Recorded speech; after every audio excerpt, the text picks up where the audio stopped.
মধ্যেই রাজ্যে ফিরছেন রাজ্যপাল সিভি আনন্দ বোস। আজ সন্ধ্যাতে কলকাতায় ফিরছেন তিনি বলেই জানা গিয়েছে। আপনারা জানেন যে রাজভবনে শ্লীলতাহানির যে অভিযোগ, যাকে কেন্দ্র করে বিতর্ক তৈরি হয়েছে, এবং এই বিতর্কের মধ্যেই তিনি তার নিজের রাজ্য কেরালায় গিয়েছিলেন এবং তারপরে আজ যে তিনি রাজ্যে ফিরছেন, অর্থাৎ রাজ্যপাল আজ সন্ধে কলকাতাতে ফিরছেন বলেই জানা যাচ্ছে। রাজ্যপাল সিভি আনন্দ বোস তিনি কলকাতায় ফিরছেন, শ্লীলতাহানির অভিযোগের মধ্যেই রাজ্যে ফিরছেন রাজ্যপাল সিভি আনন্দ বোস। আমরা কথা বলবো, আমাদের সঙ্গে টেলিফোনে রয়েছেন প্রতিনিধি শ্রেয়সী গাঙ্গুলি রয়েছেন আমাদের সঙ্গে।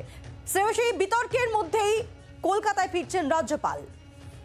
একেবারে দেখো, যেদিন অভিযোগ উঠে আমরা দেখেছিলাম যে তার পরের দিন রাজ্যপাল তিনি কোচিতে যান এবং সেক্ষেত্রে কলকাতা ছেড়ে কোচির উদ্দেশ্যে রওনা দিয়েছিলেন। তবে যাওয়ার আগে এই গোটা বিষয় নিয়ে তিনি তার বক্তব্য পেশ করেছিলেন, যেখানে গোটা বিষয়টাকে তিনি একটি রাজনৈতিক ষড়যন্ত্রের আখ্যা দিয়েছিলেন।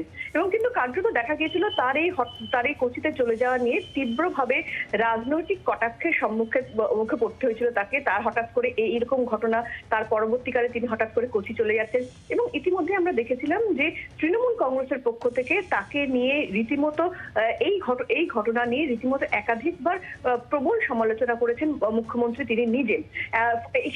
এইরকম পরিস্থিতির মধ্যে আজ কলকাতায় ফেরত আসছেন রাজ্যপাল। সন্ধ্যে 6টা নাগাদ এয়ারপোর্টে নামবেন তিনি।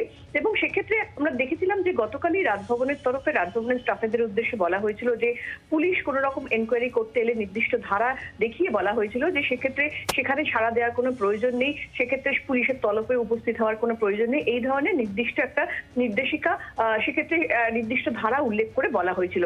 এবং তারই পরবর্তীকালে আজকে রাজভবনে ফিরছেন রাজ্যপাল। সেক্ষেত্রে সন্ধ্যে 6টার সময় তিনি কলকাতা এয়ারপোর্টে নামছেন। ধন্যবাদ শ্রেয়সী।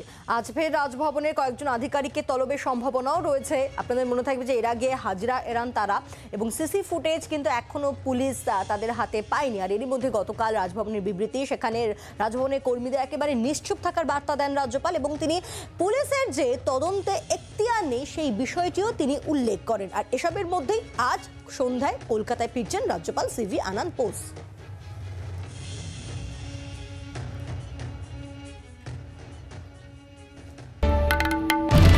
বাংলার আওয়াজ, বাঙালির আবেগ, জি 24 ঘন্টা।